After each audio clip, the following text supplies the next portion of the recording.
What you're talking about here, there's a couple of points I'd like to draw out a little bit, which is, as you're saying, this is actually a thing, funnily enough, that also happens in League of Legends at Worlds. And that, like, it's not as much in CSGO, because in CSGO you play a tournament every 2 or 3 weeks anyway, in theory, for your top team. So you always have your practice levels up and it's the same teams. But actually, League of Legends is very similar. And I've noticed at TI, this is another reason, in my opinion, why the results always seem like, and sometimes it looks for real, dude. Like, if you don't follow the circuit much, it looks like someone just put their names in a hat and just pulled them out, like, oh, who knows? That team's third, it turns out. No one knew they were any good. Like, and you're like, what? And then the best team comes like 9th or whatever, isn't it? Like, it was like that this year, right? With DRG, like no one thought they were going to come close to winning Worlds, and then they sort of just won. DRX, yes, exactly. No, they DRX, sorry. They were the massive underdog every single playoff round, put it that way. Like, they were 14-1 underdog in the semis, like, to win the tournament. And, like, if you wanted to do an outright bet on win the whole tournament, yeah, exactly. So what I would say is, one thing I've found from behind the scenes is there's 2 factors at play. One is big tournaments that last a long time like this, like weeks and weeks and weeks, have obviously their own internal meta that becomes like strong, right? And as you say,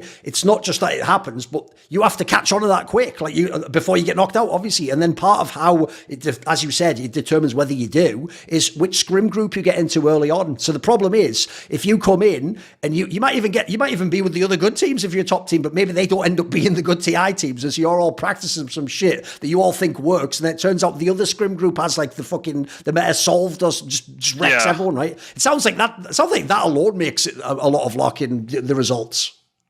No, for sure. Like, I think at TI5, there's a team called CDEC. They got second at TI that year. They defined the meta for that tournament.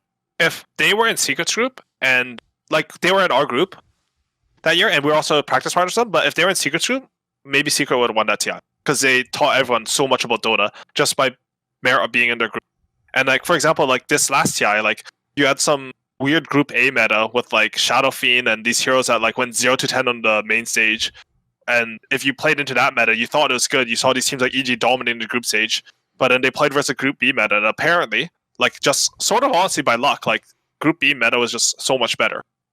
It just ended up dominating the tournament. I think like 3 of the top 4 teams were from Group B this year, or like, so I don't really know how to adjust for that.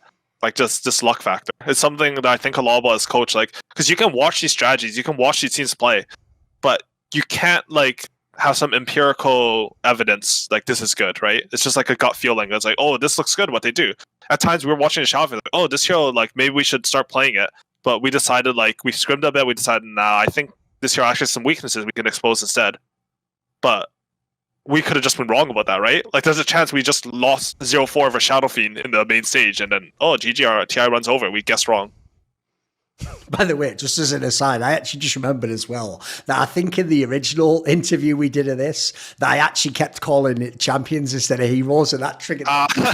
You can imagine how classic. Oh, of course, the fans were raging their tits off it. Whatever, I got it right this time, mate. It's all right. I've got it this time. You know, I was actually thinking in interviews I did at TI in the future, I might start calling them champions. Just to troll. Just for fun. Just to see what happens, you know? Like, exactly. Just have some gamers having mental breakdowns. I think it's a good time. See more cool, funny, interesting clips based on topics from my content? Well, subscribe to this channel then, or, you know, be a pleb and don't.